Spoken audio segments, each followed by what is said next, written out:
ओम शांति। आज बाप दादा के 17 दिसंबर 2021 के ईश्वरीय महावाक्य हैं। मीठे बच्चे, संगम युग पुरुषोत्तम युग है। यहाँ की पढ़ाई से 21 जन्मों के लिए तुम उत्तम से उत्तम पुरुष बन सकते हो। प्रश्न, आंतरिक खुशी में रहने के लिए कौन सा निश्चय पक्का होना चाहिए? उत्तर, पहला निश्चय चाहिए कि हम विश्व के मालिक थे, बहुत धनवान थे। हमने ही पूरे 84 जन्म लिए हैं। अब बाबा हमको फिर से विश्व की बादशाही देने आए हैं। अभी हम त्रिकालदर्शी बने हैं। रचता बाप द्वारा रचना के आदि मध्य अंत को हमने जाना है।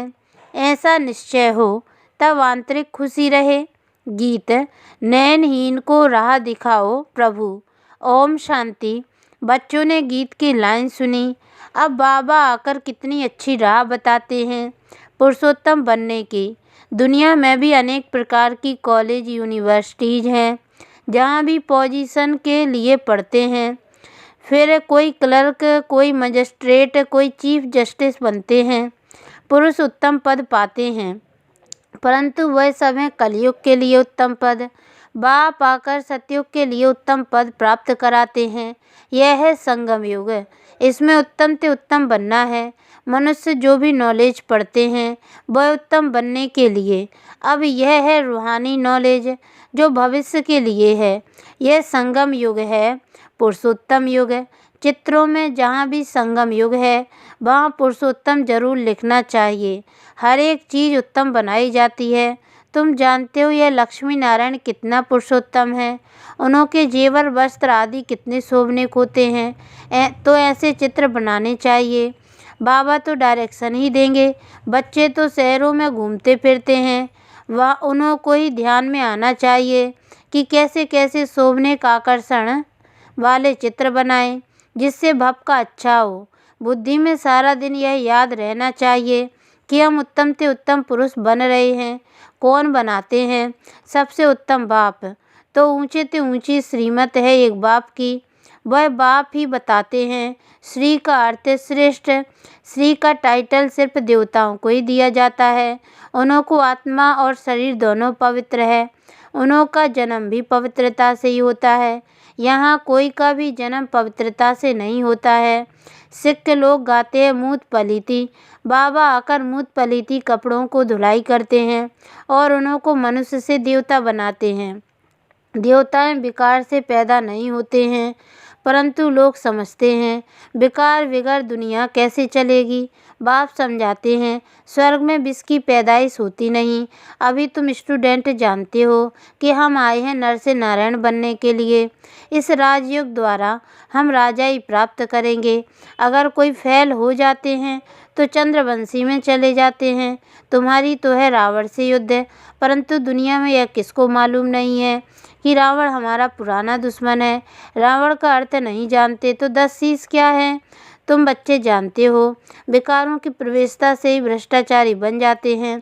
सतयुग में सब श्रेष्ठाचारी हैं। बाप कहते इस समय सब तमो प्रधान बुद्धि हैं, बिल्कुल अंधियारे में हैं। यह भी गाया हुआ है कि कुंभकर्ण की नींद में सोए हुए हैं, जब आग लगेगी तब जागेंगे। देखो तुम कितना जगाते हो फिर सो जाते हैं। मेले में तुम कितनी मेहनत करते हो, निकलते कितने हैं कोटों में कोई। आगे चलकर बहुत वृद्धि होगी, तब मनुष्यों की बुद्धि खुलेगी। औरों के धर्म तो बहुत समय से पुराने हो गए हैं तो उनकी वृद्धि होती है। तुम्हारा यह छोटा सा पुराना झाड़ है। वे लोग तो मांस मदिरा सब कुछ खाते हैं, विकारों में भी जाते हैं। कहा जाता है संग तारे कुसंग भोरे। सत का संग तो एक बाप का ही है। कौन सा संग तारेगा यह नहीं जानते हैं। गाते हैं नैया मेरी पार लगाओ खेवैया। हे बागबान, कांटों से फूल बनाओ, इस कांटों के जंगल से पार ले जाओ।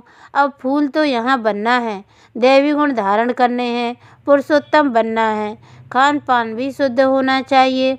जो चीज़ें देवताओं को स्वीकार नहीं कराई जाती, तमोगुणी हैं, वह नहीं खानी चाहिए।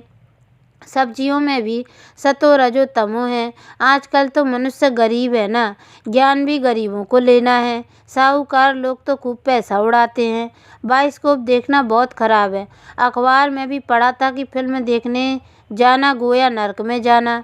जितना बड़े आदमी होते हैं उतना ही गंद जास्ती करते हैं। इस समय पूरा वेश्यालय है। बाप आकर शिवालय बनाते हैं। सारा मदार है पवित्रता पर। प्योरिटी है तो पीस और प्रॉस्पर्टी भी है। रावण राज्य में कोई पवित्र हो नहीं सकता। यहाँ युद्ध की बात है। योग बल से ही तुम रावण पर विजय पाते हो। यहाँ कितने ढेर मंदिर हैं, परंतु बायोग्राफी किसकी भी नहीं जानते। शिव के मंदिर में जाकर पूछो शिव की बायोग्राफी बताओ तो कुछ बता नहीं सकेंगे। तुम्हारे में भी नंबरवार पुरुषार्थ अनुसार ज्ञान को जानते हैं। उत्तम मध्यम कनिष्ठ तो होते हैं। सारा मदार है पढ़ाई पर।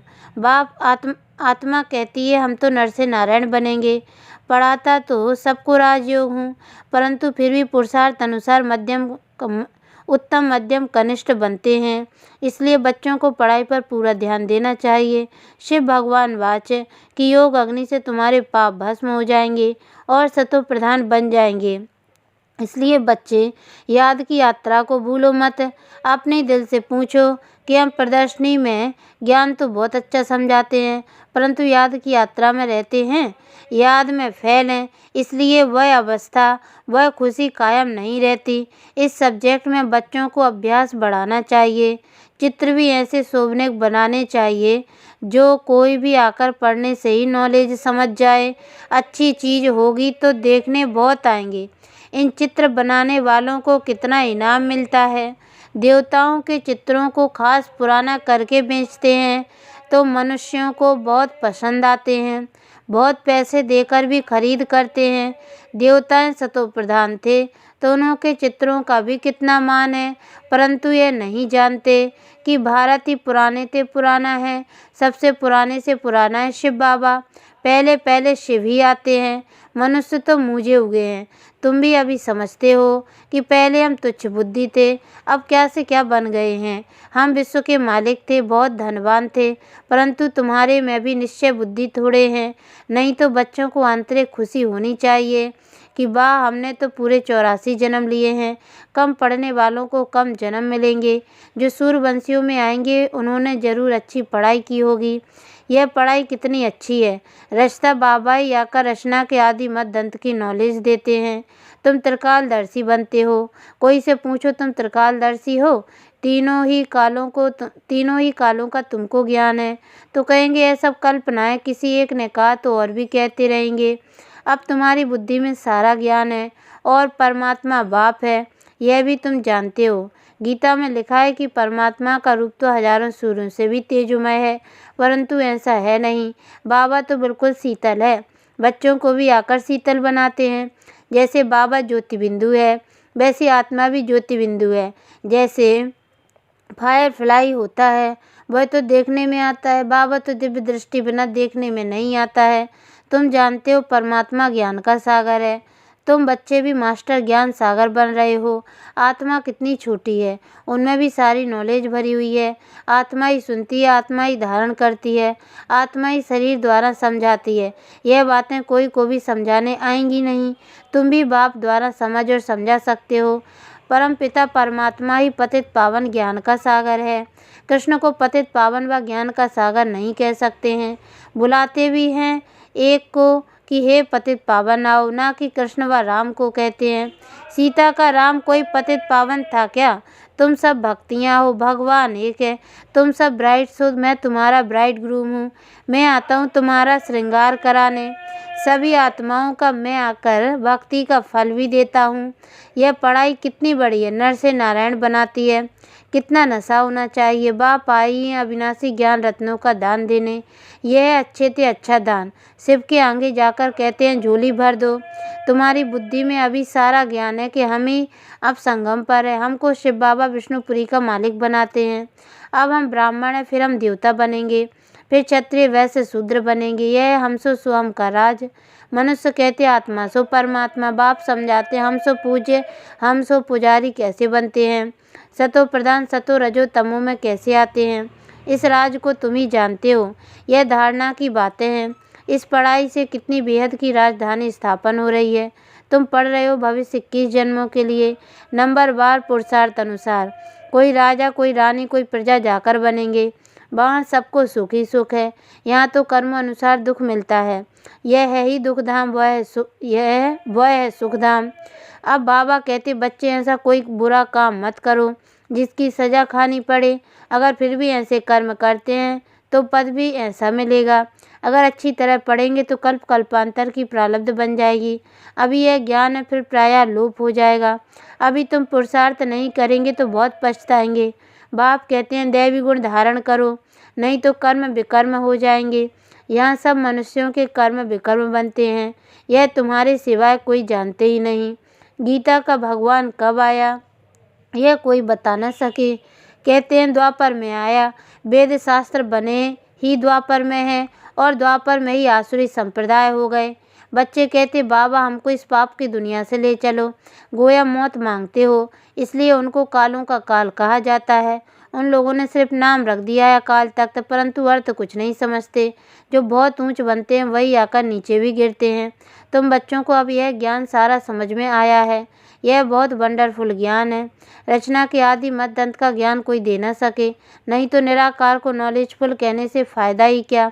जब तक वह आकर ज्ञान न देवे, सब आत्माएं निराकारी दुनिया से यहाँ आकर पाठ बजाती हैं। अब भगवान को बुलाते हैं, उनको अपना शरीर तो है नहीं, बाकी सब आत्माओं को अपना अपना शरीर है, तो भगवान एक ही निराकार हुआ ना। बाप कहते हैं, मेरा नाम है शिव, मैं इनके शरीर में, इनकी भ्रकुटी में आकर बैठता हूँ।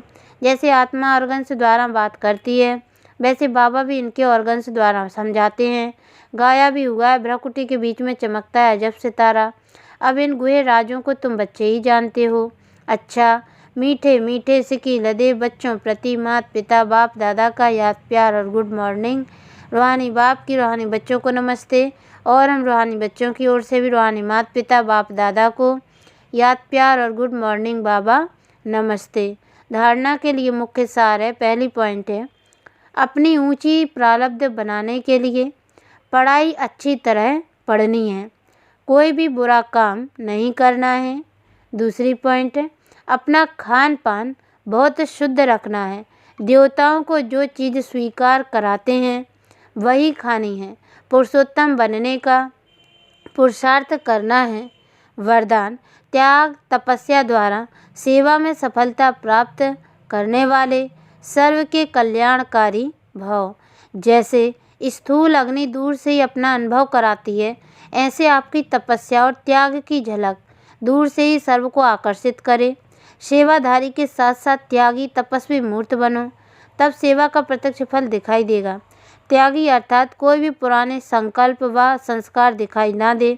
तपस्वी अर्थात बुद्धि की स्मृति व दृष्टि से सिवाय आत्मिक स्वरूप के और कुछ भी दिखाई ना दे। जो भी संकल्प उठे उसमें हर आत्मा का कल्याण समाया हुआ हो, तब कहेंगे सर्व के कल्याणकारी। स्लोगन, देह भान से पार जाने के लिए चित्र को ना देख, चैतन्य और चरित्र को देखो। ओम शांति।